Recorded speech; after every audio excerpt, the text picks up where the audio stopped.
So when we proclaim the name of Jesus, power is released.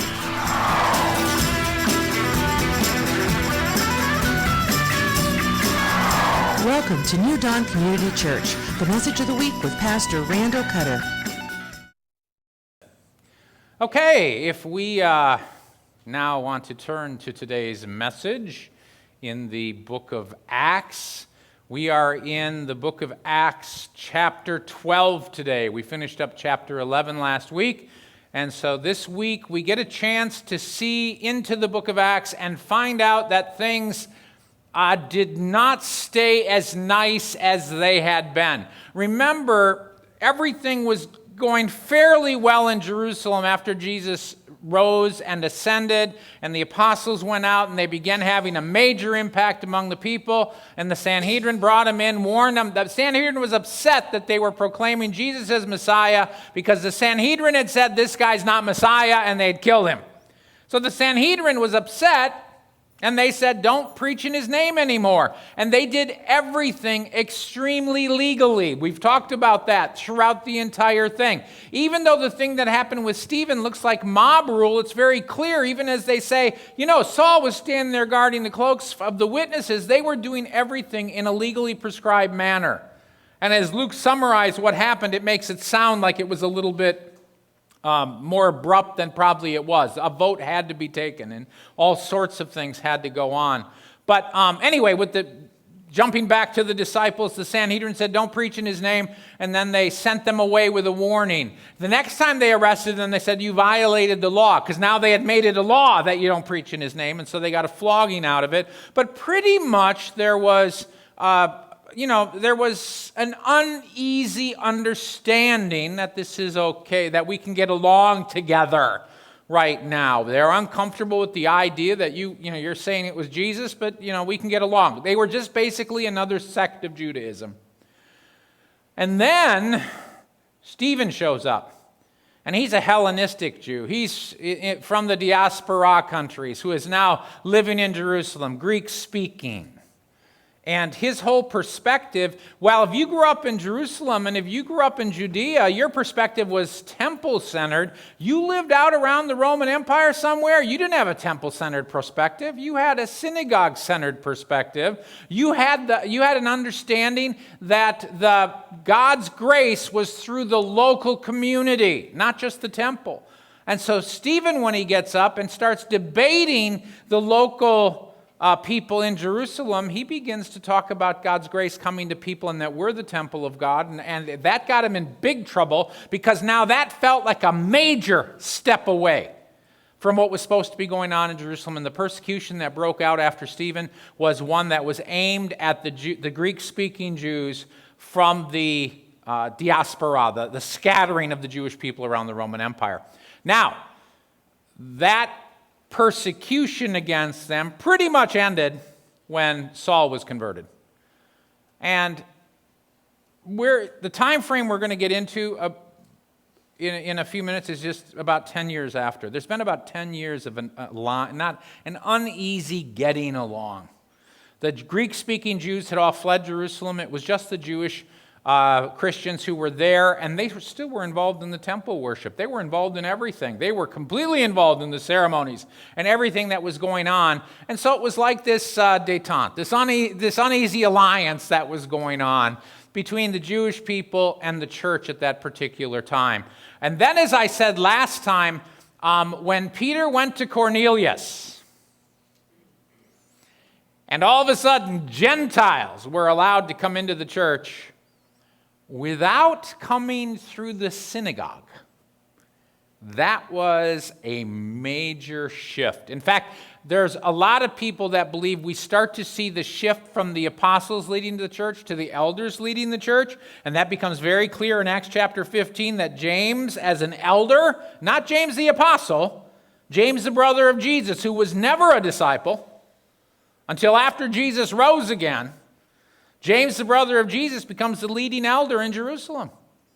And that may have happened because the apostles were starting to be viewed as people who were too busy upsetting the apple cart.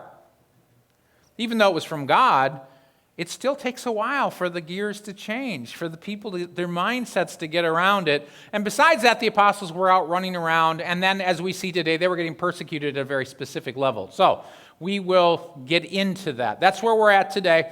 There has been we've been told about Cornelius. We've been told about the things that God is doing. We are told that Barnabas went to Tarsus and got Saul to be involved there. All of that is what we have kind of as a precursor. And now Luke just wants to go back and say, now, by the way, let me tell you what's been going on, because there's a new king on the throne. His name is Herod Agrippa. And this new king was in charge of everything. He was much like Herod the Great. After Herod the Great, the empire had been split into different parts. It was a tetrarchy. So you could, some people were in charge of 2 pieces of it. Sometimes it was, just little sections. But after Pontius Pilate and some other procurators, they decided once again that a king was going to be okay. Because Herod Agrippa grew up in Rome. And he grew up and was friends with Caligula. He was friends with Claudius. These guys all became emperors. And he got a lot of favor through them. He also was under, I think it was Tiberius, thrown in prison. But, sometimes when you're close to someone, they know just what a rascal you are. But then as soon as he died, they got him out of prison, and they actually made him a king and gave him part of some tetrarchies. And then finally, they gave him the entire thing. So he was the king in the sense of Herod the Great of all of that area, all the tetrarchies of Jerusalem, Samaria, Judea, all of those areas. He was now king, 41 AD. And he was Idumean, which means he wasn't a Jewish king. But he was very good at letting them know that he was sad about that. He could cry crocodile tears on a dime. He was good at currying Jewish favor. That's what he did. His job description, he knew if he kept the people happy, they wouldn't rebel against him, he would be in easy street. And so that's what he did. He did everything he could to curry favor with the Jewish people. I mean, he would lead the processions on the holy days just like he was supposed to, and he'd read the parts of the readings for the day that he was supposed to read as the king. And then when it says, and don't let a ruler rule over you who's not Jewish, he'd actually weep. He was good. He didn't resign his position, but he'd at least weep over it. They loved him. Okay, the Jewish people loved him because he did everything for them. By the way, before he came over Jerusalem, he's the one that talked Caligula out of not putting Caligula's statue in the middle of the temple. Caligula was about to put a statue in the temple of himself that people would have to worship instead of the true God, and this guy's the one that talked him out of it. Everyone knew about that. And so, he had a lot of favor with the Jewish people, but he knew that he needed to keep currying that favor, and so that's where we pick up in Acts chapter 12 today, as we find out how he chose to curry that favor. And the theme I've picked today, because of the fact that things look pretty dire for Peter in this particular section of Scripture, is that there is always hope for rescue. There's always hope for rescue. Never give up. Never assume that there's no hope for rescue. We've talked about my mom today. We've said it looks like the Lord's transitioning her home. However, I'm also have told the Lord very clearly, but if you want to intervene and do what you did back in 1990, feel free. Remember what he did back in 1990? She had 10 days to live, and by the time we got up to see her, it was 7 or 6 days to live. All the blood markers kept on saying, and they were very good with leukemia, especially this type, tracking how long a person had to live.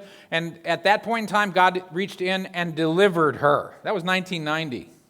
What year is it again today? Oh yeah, it's 2020. I mean, she got an extra 30 years out of life, and so you never give up. You never assume, and this whole thing of I've prayed to the Lord about this thing. I said, but Lord, I know you're good at this. You can rescue at the last moment. So I'm open either way, okay? But as I told you earlier, I want to make sure that I don't step on Mom's will either. So anyway, it's about 41. Herod has just come into authority. He's doing some naughty things, currying favor. Basically, this two-faced guy. When he was in Rome, he lived just like a Roman, but when he was around the Jewish people, he lived like a fastidious Jew. I mean, he looked like, he was like one of the most, in Rome, he'd be eating bacon.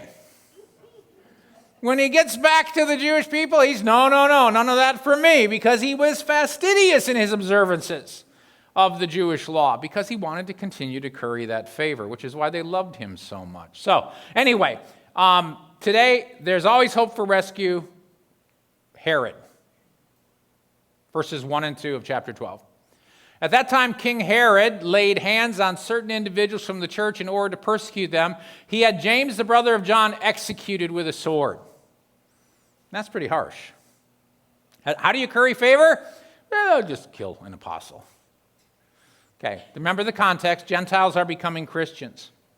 It's very clear that in Peter's opinion later on that the Jewish people were happy with what, and Luke says the same thing, that the Jewish people were happy that these apostles are being taken care of.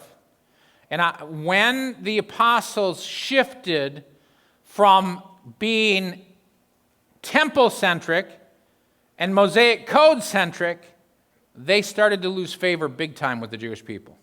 Because now they were a threat. This was no longer just a sect of Judaism, this Christianity thing. There were a group of people that were connected to Judaism yet, but it was obvious it was now going to also start to spread throughout the empire, and it was not Jewish in nature at all. Christians were now no longer going to be connected to the temple or the synagogue, and that was a major threat to everyone. It was one of those moments in history when things were shifting and changing, and when people see things shifting and changing, they often react against it. So, there was a problem. And suddenly the apostles didn't have favor. Herod understood. Remember, he was going to, by the way, he was the grandson of Herod the Great, but he was going to make sure that everyone knew he was zealous for the law. And so he began to persecute these people that thought the Gentiles were okay and who were bringing them into their faith group. And he began to persecute some people in the church. Herod was a political animal from the bottom up. And he knew exactly how to gain favor and support. He became more zealous than anyone else there. And so he moved against the apostles. And the first apostle he grabbed was James, the brother of John, one of the sons of Zebedee. Remember, they were the ones that said, "Lord, can we sit on your right hand?" They used their mom to get to Jesus. They said, "Can we sit at your right hand?" And Jesus said, I can't do that, but can you drink the cup that I'm going to drink? And they said yes, and James proved he could. Okay, the cup was the cup of death for him. John, it turned out, his was the cup of perseverance, because John lived and lived. John may still be alive today for all we know. But he lived the longest. We know for sure he was still alive somewhere around the 90s. At a certain point he got so large that he had to be carried around. And old. He had to be carried around, and he would get up, and his basic message was, "Children, love one another." My children love one another. Basically, the message of 1 John. But he lost his brother right here, 41 A.D. Less than a decade after Jesus had been crucified. James was killed by Herod, and he was executed with the sword, which means more than likely a king like Herod, following the rule of law, would have charged him with treason of some sort against the country, against him, and then the punishment would have been beheading. Remember, Herod wasn't Rome. Rome would have crucified him. But Herod wasn't Rome, and so they beheaded James with a sword. Okay? And then, that had to be a shock, by the way. Can you imagine in the church? People would have thought the apostles by this time were invincible, wouldn't you think? And yet, they lost James. It had to be a shock to their system. It had to be an amazingly difficult thing for them to be able to handle. I can imagine they were going, "God, your thoughts are not our thoughts," because I think I would have thought that you would have protected James. I could see Jesus on his throne going, "Yeah, you guys remember I gave you the authority?" Remember, we've been given the authority. We can be upset about things that God is doing, except that if we're not using the authority he gave us to stop it, you can't accuse God of things that we're being negligent over. So anyway, this is verses 3 and 4. When Herod saw that it pleased the Jews, he also proceeded to arrest Peter. This was during the days of unleavened bread. After he had arrested him, he put him in prison with 4 squads of soldiers to guard him.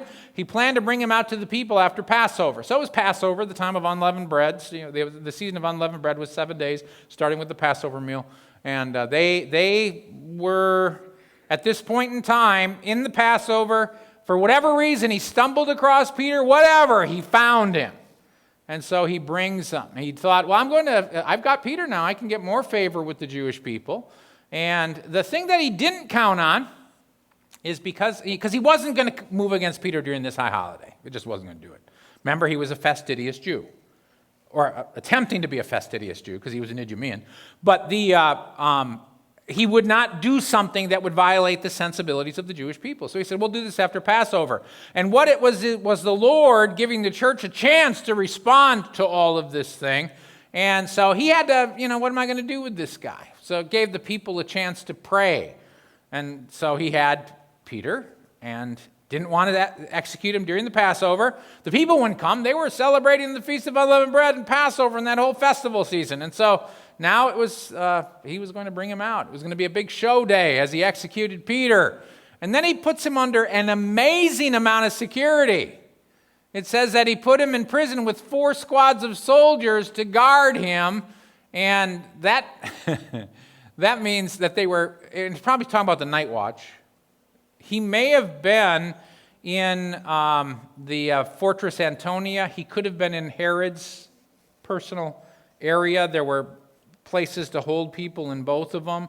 We do know that Fortress Antonia did have, you could take an exit into the temple area if they had to rush in there, but there was also an exit into the streets, and that comes up later on in this story. But obviously, it could have also been in Herod's palace quarters where he had a holding cell also, and ended up on a street, as we see what happens later with Peter. Anyway, the squads were probably set up every 3 hours for the night watches. Night watches were 3 hours, and so there were 4 night watches, and so probably 3 hours on, 3 hours off, 3 hours on. 3 hours on, then they were done with the night watch. The next squad got up and watched over him. So this, by the way, the security demonstrates that Peter was a big prize, but it also demonstrates something else. The last time we put this guy in prison, he got out. We put him and the apostles in our prison, and they were suddenly preaching in the temple courts. And so Herod's like, okay, these guys are slippery. We're going to make sure this doesn't happen. They had a lot of support in Jerusalem. And so someone could try to do a jailbreak, sneak them out, whatever. And so he made sure that that wasn't going to happen. Verse 5, therefore, because Peter was being kept in the prison, the church was praying earnestly to God on his behalf. Hey, the church had time. And they also understood his life was really under threat. If they had taken what happened to James lightly, and there's no evidence that they did, but it may have happened so quickly that they could not respond appropriately as quickly as they needed to, they learned a lesson. And now they had time. And the time that they had was, they knew they had the Passover time, so they got together and they began to pray. They could gather to pray, so they did gather to pray. Now, James, the head elder of the church, later on wrote one of the books of the Bible. And in this particular book of the Bible, in James 5:16b, he wrote, the divinely energized prayer of the righteous person is very powerful. Now, I'm translating the Greek word which is translated elsewhere as energy, divine energy, the work of God. It's a word which refers to supernatural energy. When I'm talking about spiritual gifts, it talks about, there's the Holy Spirit gives the gifts, the Son gives the ministry opportunities, and the Father supplies the divine energy. That's from 1 Corinthians 12. If you ever heard me teach on spiritual gifts, this is the same word group, or word with just different. This is more of an adjectival form. But anyway, it's talking about a release of divine energy, and so that's what James is talking about. It's the divinely energized prayer of a righteous person, and it's when the Lord is just listening and there's something that connects and the energy is released and something happens. The divinely energized prayer of the righteous person is very powerful. James may have been thinking about this particular event that Peter was prayed for by the church. Okay, verses 6 and 7. On the night before Herod was going to bring him before the people, Peter was sleeping between two soldiers, where he was bound with two chains, and guards were at the door watching over the prison. Suddenly an angel of the Lord drew near, and a light shone in the room. He struck Peter's side, woke him, and said, "Get up quickly!" Then the chains fell off his hands.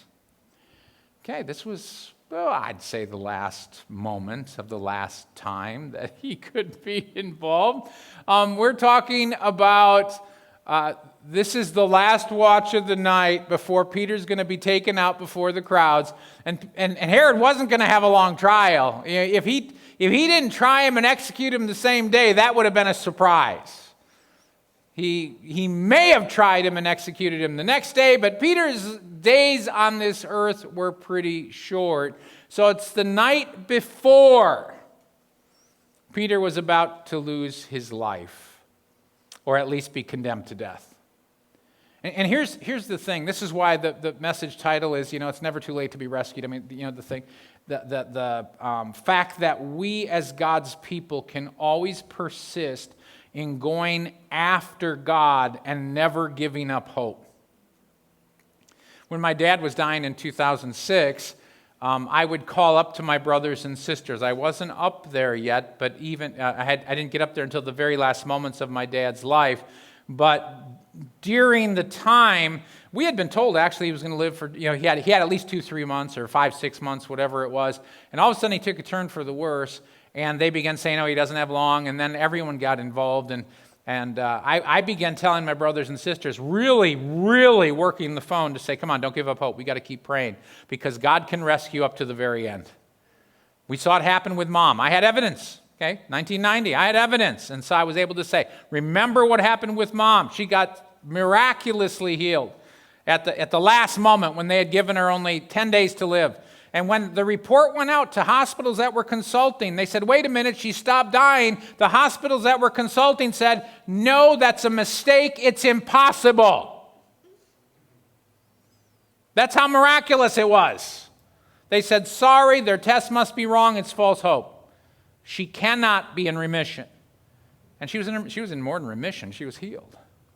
Took 5 years before they admitted that, but now she's been alive 30 years. I mean, and I would call them and I would say, listen, look what the Lord did for our mother. Now let's pray that he does the same thing for my dad. And my dad was failing. And I would say, and then the pastor that they have in their church showed up, and I had to be very, very calm. Because he showed up to pray with them and basically consigned him to death. Because he had no faith for healing. I mean, he didn't know about Mom's healing. He didn't know anything. It's not a church that understands anything about God's intervention in the world of human beings. And so after that happened, my brothers and sisters says, the pastor came and I said, get that vampire away from your minds. I was a little upset. Because I was going, it's hard to have faith for an intervention from God if you are absolutely being told by everyone, and then your spiritual leaders, all hope is lost. And I was like, I don't speak against other spiritual leaders, but I was mad at this guy. But I knew where he was coming from. I was trained in the same denomination he was. He just was doing what he knew how to do. So I didn't really call him a vampire. I wasn't very nice, but I was, careful. And so so anyway, I was just doing this thing, and I was saying, come on, because God, there can be hope. We can have hope. And so what happens, I arrived, and I literally arrived at about 1 a.m, and got to the house, and about 2 hours later, my dad died. But I got to the house before he died. And that was unexpected. None of us expected him to go that quickly. But up to the very end, we were praying that that Lord would intervene, that there'd be a last-minute rescue. We saw it with my mom. We had evidence of it, and so we weren't praying with any level of presumption. We were praying based upon experience. And if you've seen something like that, where in the last minute the Lord reaches in and saves the life, and gave her, back then, when my dad died in 2006, so, had given my mom already 16 years over and above what she should have had, that would have, to us, it was just like, he did it once, why can't he do it again? And so, but at the same time, we recognized when he passed away that, okay, we don't understand everything, but we want to make sure that we're pressing in. And whenever anyone in this congregation, or you have relatives or friends or anything, we never give up hope. We pray until the person passes. And then some people, even then, are saying, well, there were these resurrection things in the Bible, and Mark 16 says that God's people are going to be able to do resurrections on occasion. And so some people will go even further than that then. They're like, well, we missed the intervention part at this point, but let's try again. And that's just faith. And if it doesn't work, it's okay. It was faith. I can hear the Lord cheering him on. Oh, good. I'm glad you got faith. Didn't work, And it might not work because the person in heaven is looking at the Lord saying, no way. I mean, you do understand. I just want to let you know, heaven is a lot better than here. You understand this? And one of our big concerns is our loved ones here. And yet, when you get to heaven, the Lord says, I got your loved ones covered. Oh, okay. Okay. You'd have to really, really, really talk them into being desperate enough to come back. Now, if someone's call is cut off way too soon, yeah, the Lord may send them back. Who knows? We don't know Tabitha, Dorcas, who Peter called back. We never know if she yelled at him or not. By the way, Lazarus did not yell at Jesus. But remember, they were going to kill Lazarus too after Jesus raised him from the dead. So Lazarus is going, great, I died once from a sickness. Now they want to kill me. So anyway, the night before Herod's grand display, the church is saying, Lord, they're praying. It's an all-nighter. They're praying, and they're really going after this for Peter. They want to do something so that Peter doesn't get killed. Now, here we get this picture of him. He's bound. He's chained to the soldiers on either side. And don't imagine that they were sleeping. Those soldiers, for that 3-hour watch, you did not sleep. If they wanted soldiers to sleep, they wouldn't have changed the guard every 3 hours. These soldiers were alert. The angels showed up, and something happened to them. Maybe they shook and became like dead men, like the guys at the tomb of Jesus. Who knows? But he's chained between two soldiers. The angel has to hit him on the side. And he wakes up, and he said, get up quickly. And just to emphasize things, the chains fall off his hand. That's just Peter being awakened in his jail cell. The angel's bringing a light along because he's probably glowing all by himself. And the chains fall off. And he doesn't know it's real. That becomes very clear. He doesn't know it's real. He thinks he's having a vision. If you think you're having a vision and the angel says, get up, what do? You don't get up. It's a vision. You're like, now what's going to happen next? And the angel's going, get up, because we have to get out of here. So the angel of the Lord arrives to be able to help him. And it's a good thing. So an angel of the Lord arrives. And then the angel said to him, arrange your clothing and put on your sandals. Peter did just this. The angel said to him, wrap your outer garment around yourself and follow me. Angels get him step by step, right? He followed him out of the cell, but he did not know if what the angel was doing was truly happening. He thought he was seeing a vision. He still didn't get it. The angel has to say to him, get up. Now, by the way, literally the angel says, gird your loins. And that's not something that translates well into English, because we don't gird our loins. We put our pants on or something. He was, the way they girded themselves was not how they slept, because it'd be really uncomfortable. They took cloth and they wrapped it up a little bit more tightly and they wound it around between their legs and their waist. And if you try sleeping like that, you're not going to be very comfortable. So they would rearrange it and basically put it around their waist to sleep at night. And then, so in the middle of the night, he's got his clothing arranged in the sleep fashion. Some people have translated this, put on your belt. That still doesn't translate. Arrange your clothing is as close as I could get. I could say gird your loins, but you're going, So he's basically saying, hey, get yourself decent. And then he has to tell him, after he says, get your clothing, your sandals on. By the way, we're going outside, put your cloak on. They usually slept on their cloak. So get your outer garment and put it on. And so he does that. He puts his outer garment on and is able to, against the chill, of course. I mean, this is early in the morning. Passover time. This is springtime. So it's chilly. Remember when Jesus was arrested during Passover, they had charcoal fires in the courtyards. It was not a balmy time of year. And so, wrap yourself against the chill, we're going. And Peter still didn't know what was going on. He was used to visions. Remember the vision, the canopy coming down, or something like a sail coming down, and it was all this big sheet thing, whatever it was. And he's in the middle of this. This is like real to him because it's a vision. When you get caught into a vision, it's like, is this real or is this not real? And he was thinking it wasn't real. And so the angel has to basically browbeat him every step of the way. Come on, follow me. And so he followed him out of the cell. Just, let's go. Follows him out of the cell. Verse 10. They went past the first and the second guards and came to the iron gate that would bring them into the city. It opened automatically for them. And they came out and went down one street. Suddenly the angel left him. Then Peter came to himself and said, now I know for certain that the Lord sent his angel and rescued me from the hand of Herod and from all the Jewish people were expecting. So Peter thinks he's in a vision. Oh, look at that guard. Oh, look at that guard. Who knows where he was? I mean, the guards didn't see him. So why didn't the guards see him? And here's, okay, I'm not going to get deep into this simply because of the fact that it's not really the purpose of the message today, but we do know that there are dimensions beyond what we experience. We do know that. There's 10, there's 11 dimensions that we're told by physicists or whatever. Joel could wax more eloquently on this than I can, but I at least am able to say there are 10, maybe 11. We live in 4 of them that we experience. It's length, breadth, height.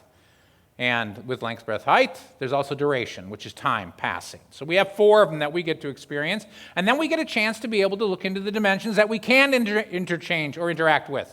And probably, this is my theory, that at the fall into sin, those other dimensions were cut off from us.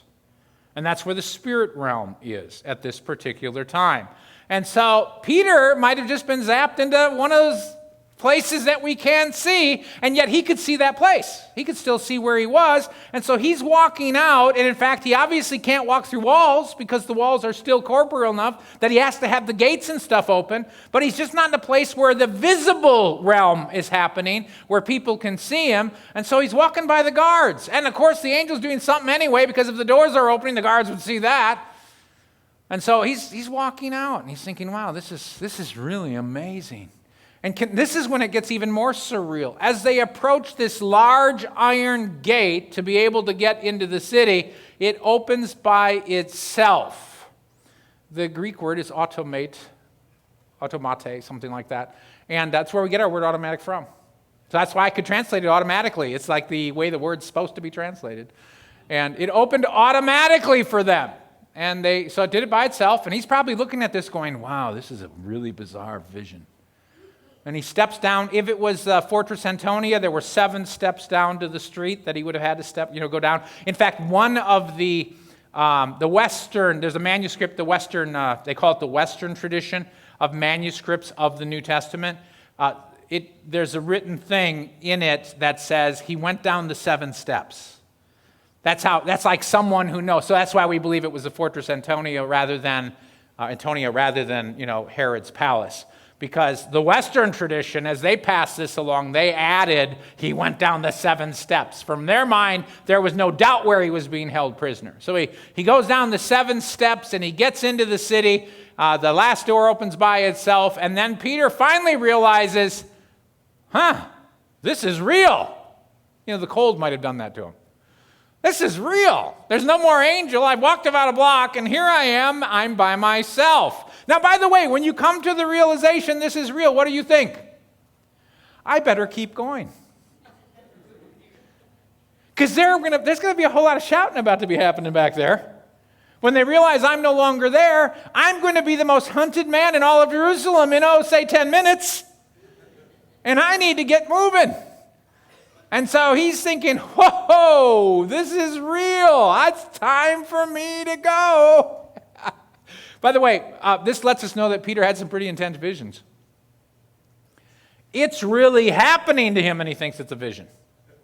Now, that doesn't surprise us when we look at the Apostle John's vision in the book of Revelation. John was, caught up into heaven, and Paul says he was caught up into heaven, the third heaven, and he didn't know if it was in the body or not. I mean, it was just that it was real, but he doesn't know if it was real, or whether it was a vision that he was experiencing. That lets you know that visions can be so real that we think that they are actually happening. And if you get used to visions, there are times that things will really be happening and you're thinking, oh, it's just a vision. That's an interesting thing to contemplate.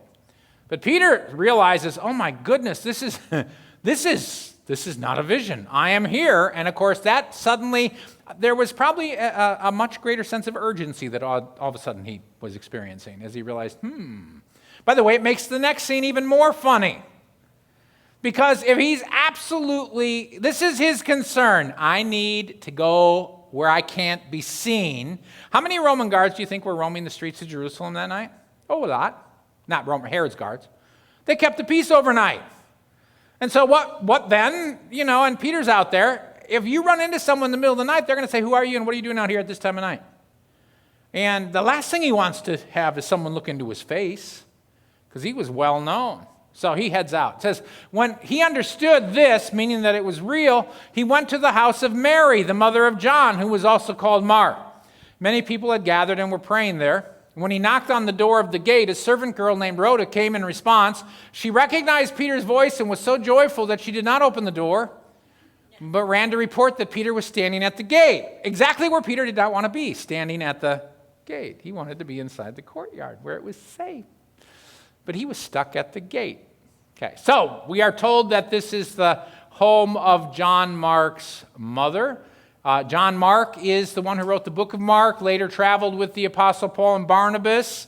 Barnabas was his cousin, and that tells you a little bit about why when Paul and Barnabas had this disagreement about whether they should take John Mark, why Barnabas sided so strongly to John Mark. They were cousins, and so there was family. He says, okay, I'll take him, and Barnabas goes back to Cyprus, his hometown, to be able to evangelize there, and then Paul picks up Silas and heads out into different missionary endeavors. By the way, Mark was reattached throughout his life. We can see that he helped Peter, he helped Paul again, he was reattached to Paul. He was someone that God used in a big way to help everyone. The reason that Mary's house is identified as John Mark's mother is because no one would have known who Mary was, but everyone knew who John Mark was. And so Luke could say, John Mark's place. And everyone would go, oh, okay, I know who that is. So it was John Mark's house. And so Rhoda goes to the door. She doesn't come off real good in this story. She leaves Peter locked outside. Of course, the people inside the house don't all shine in this particular incident. Rhoda's filled with joy. That's really good, but Rhoda did not let him in the door.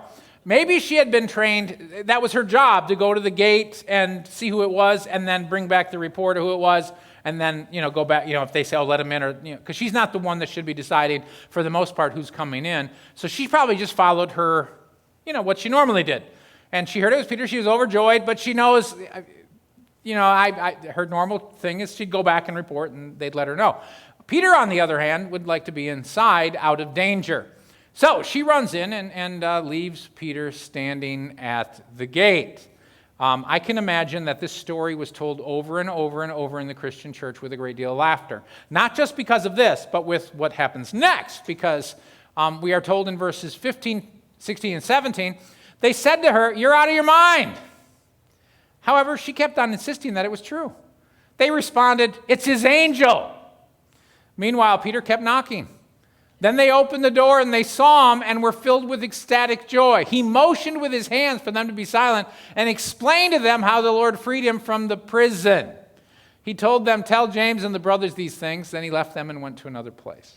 Okay, so we've got Peter, and we've got him knocking at the door.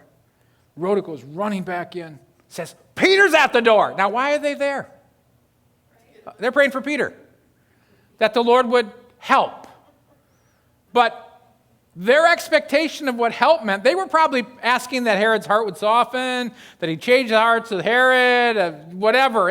Who knows what they were praying, but they were praying with such passion and authority. The Lord was responding to their prayers, and they just didn't have a vision for it happening that way. And so since they didn't have a vision for it happening that way, she comes running back, says, "Peter's at the door." Now, this is not very kind.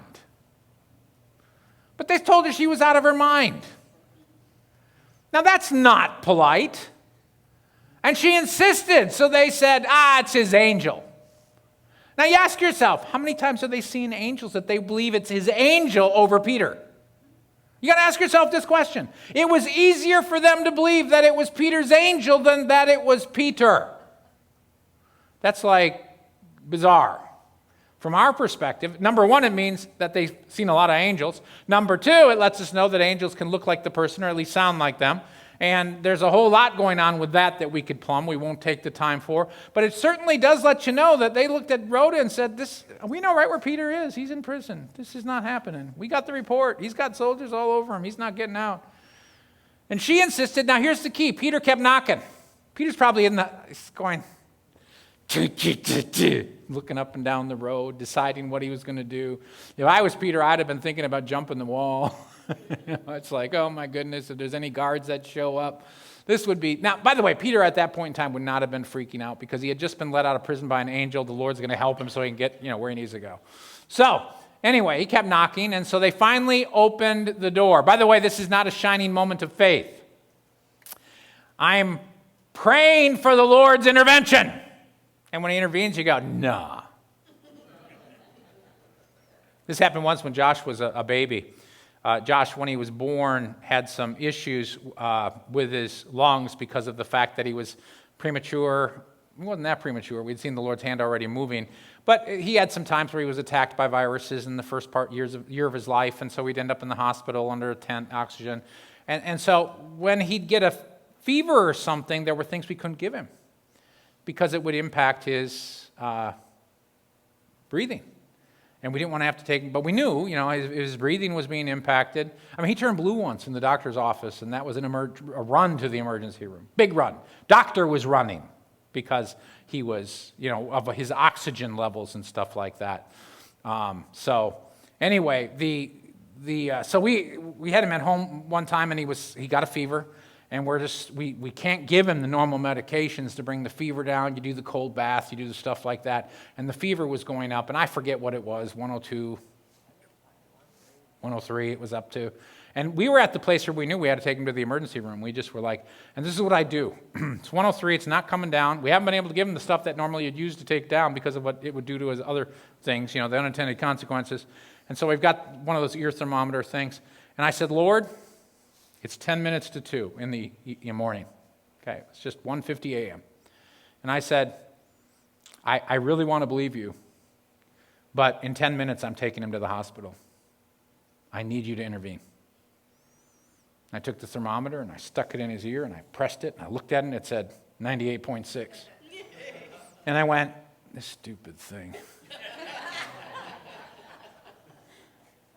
I am not kidding. And I stuck it in the other ear, and I did it 98.6, and that's when I first realized, oh, it's real. I went, oh, what do you do? You just go, well, it was 103, now it's 98.6. Okay. Thanks, Lord. Dawn, let's go to bed. Put him to bed. Okay, so whatever. And, we checked him through the night, obviously, because we wanted to keep, because you can do that, and it's like, but I understand them. That's what I'm saying. I'm praying for God's intervention. I have this impassioned plea. I said, Lord, I'm only a human. If you don't move in the next 10 minutes, we have to take him to the hospital. And boom, his temperature goes down to normal. And I'm like, stupid temperature device. That, wasn't a shining moment of faith for them, but they did get it, and like I said, it's pretty funny. They finally decided, because they could hear the knocking still happening, well, we better check who this is, because Rhoda certainly thinks it's Peter, so we'll go check ourselves. And so they go down and they check the door, and all of a sudden, there's Peter, and boy, they're celebrating. They finally check themselves, and they're like, wow! And it says they were filled with joy in most of your translations, but it's modified. It's that Greek word ecstasy, okay, which is a spiritual experience of joy. It's just not, like drunken joy. This is almost like this is way beyond. There's something that's really spiritual and supernatural. It's like an ecstatic experience verging on that. And it's not a word that always means that, but in certain contexts, especially one like this, it certainly means that. And so they check and they get filled with joy. And of course, guess what people who are filled with joy? And it's a large house. I mean, we know that because it's got a gate and a courtyard. It's a large house. By the way, this is the traditional site of the Last Supper. Upper room, big enough to seat that many people. That might be where they are all right now gathered for their prayer meeting. A lot of people suddenly fill that courtyard. Guess what they're doing? Shouting and yelling. And Peter's going, ah! Don't try. And so he says he's motioning with his hands because he wasn't going to shout above them. He's like probably going, whatever their sign for be quiet was. He's getting them to calm down a little bit. And he's like, I know what he's thinking then. Well, right now the whole neighborhood's awake. I'm out of here. That's because this is no longer a safe place. And it wasn't a safe place anyway because everyone knew about it. And so he told them what happened. And then he says, hey, tell James. And tell the others. And then he left them and went to another place. A place of concealment, of course. His instruction, he says, first, let me tell you what happened. God delivered me. And now you tell James and the others. Isn't that interesting, James? Don't tell John or don't tell one of the other apostles. Tell James. What does it tell you about James? He's already rising up in the structure of the church. And part of the reason is certainly because the apostles were out doing their jobs. Remember, the deacons are gone. Remember Acts 6? Remember when all of a sudden there was an administrative problem in the church that the apostles could not keep on top of because their job was the ministry of the word and prayer? And so they raised up the deacons, and the deacons were doing a great job. But they were all diaspora Jews, Greek-speaking Jews. So when the persecution broke out, guess what happened? They had to leave. So now we're back to the same issue, except there weren't that many Greek-speaking widows anymore either. They had to leave. But you still didn't have the administration in place you needed. And so generally, they would just copy the model of the Jewish church, which was elders, or the Jewish synagogues, which was elders. And James began rising up as an elder. It becomes pretty clear that he was very closely associated with the Pharisee branch of Judaism, which may have been one of the reasons he wouldn't receive Jesus as Messiah right away, because Jesus didn't do Pharisee stuff. And if he was into the Pharisaic end of things, he would not have received Jesus. He just wouldn't have. And until after the resurrection. In 1 Corinthians 15, Paul says, Jesus appeared to James. Okay, can you imagine that interview? Poor James. Well, no, good thing for James. But Jesus shows up and says, hey, bro, how you doing? I told you. Can you imagine? I told you. Yeah. He was on his knees and on his face, grabbing Jesus' feet by that time. And so James becomes this respected pillar in Jerusalem. Everyone loved James. We're talking everyone, not just the Christians, but the Jewish people. He was considered a pillar. In 62 AD, a new high priest decided, I'm done with this guy. Now remember, the high priests were Sadducees. And James was in favor with the Pharisees. And so he killed him. He just had him killed. And so, publicly charged him and killed him. And it was such a horrendous thing that the Pharisees en masse protested it as a violation of God's law. Later on, just 8 years later, Jerusalem was destroyed. A lot of the Pharisees says that's because James was no longer praying for the church, or praying for the Jerusalem, excuse me. That's how much of when they talk about James, they say his knees were like camel pads, camel feet, hoofs, because of the fact that he was on his knees praying for the city all the time in the temple. So he was highly respected in all of Jerusalem up until the point even that he was killed, and even after he was killed. Some of them ascribed the destruction of Jerusalem to the fact that he had been killed and was no longer praying for the city. So a very interesting man. Anyway, Peter goes, and it says he goes to another place. By the way, he hid himself so well, no one knows where he went. We have our speculation. By the way, there isn't any speculation, even from the early church, where he went. In the sense of actually having any insight. All they can say is the things, well, we know he ended up in Antioch. We know Paul later on says, Paul said this, don't I have a right to lead around a believing wife like Peter does? Peter did not stay in Jerusalem. That wasn't a safe place for him anymore, or the other apostles.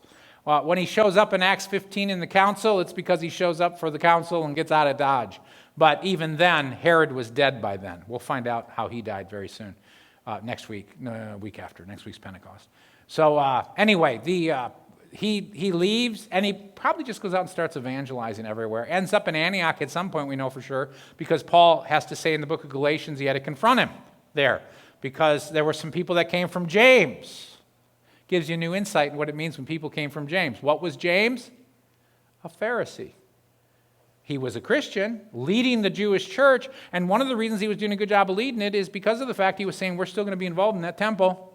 And that gave him favor with the Jewish authorities. And so it was a time of safety and peace in Jerusalem after that because of James.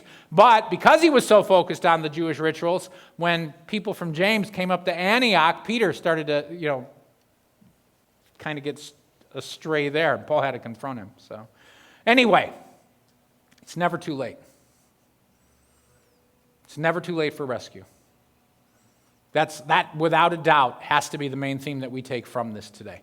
It's never too late for rescue. God can send rescue from any moment. And by the way, the word that we translate salvation or being saved is the same word, which is rescue.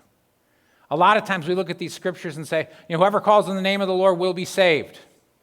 That's nice. And it certainly means spiritual salvation. But it means far more than that. Whoever calls on the name of the Lord will be rescued, will be delivered. Whoever calls on the name of the Lord and is after him with their whole heart, the Lord is going to intervene in their life every step of the way. There's a reason that Christians who follow the Lord can expect their lives, although they're going to be challenged because Satan hates your guts. And it's good for us to have to overcome things and to grow stronger and become even more of a warrior in this life for the Lord. There is this thing where as we persevere, the Lord shapes us and molds us into the tool He wants to use in His kingdom. And we can always count on the fact He's going to bring His deliverance. It's why when I told you earlier that we got this issue that may add tens of thousands of dollars to our build-out, I don't want that to happen. But at the same time, whoever calls on the name of the Lord will be delivered. And I know that there's a rescue. There's a deliverance. It may not come the way I expect it to. It may come in a different way. It may come, I don't know, okay? I know for sure if we have to pay it, the resources are going to be there because God knows what He's doing. And I've seen it through this entire process. And by the way, so have you. And so we don't have to fret, but at the same time, we just keep calling on the name of the Lord because we trust somehow the deliverance is going to come. I don't understand. For Peter, he had no idea. He was asleep in the middle of the night, and the angel says, get up and get decent. And Peter's like, what's this? God can do whatever He wants. That was outside of Peter's imagination. And Peter had already had it happen once. And God still sent deliverance at the last moment. So whenever, no matter what it is, you can count on the fact that God is in the deliverance business. He's in the rescue business. And if you are up against something and the rescue doesn't materialize, I am telling you, it was better for you to go through the disappointment and grow in your faith in God anyway than to see that particular prayer answered. Because sometimes we're asking for rescue and what we're asking would be the worst thing for us. And we don't know that until later. There's times we go, oh, thank God that didn't happen. 5 years afterwards or whatever. You got to give God the ability to know what's right for us yet. And so I'm expecting deliverance every step of the way. But there are times when I'm expecting rescue, and all of a sudden it doesn't go quite the way I wanted it, and you go, I'm going to learn some lessons from this. And that's how we grow as Christians too. It doesn't stop me from going after rescue. It doesn't stop me from going after deliverance. I've seen too much. But it does remind me that God does need me to be a mature warrior. And He needs you to be that too. Let's pray. Lord, thank You for this opportunity to be able to celebrate Your grace in our lives. I ask that You would show us Your intervention on every level. Thank You for this rather humorous story of Peter being awakened in the middle of the night to be delivered. I ask that You would give us all the grace we need to be able to grow in you and to see your deliverances. Amen.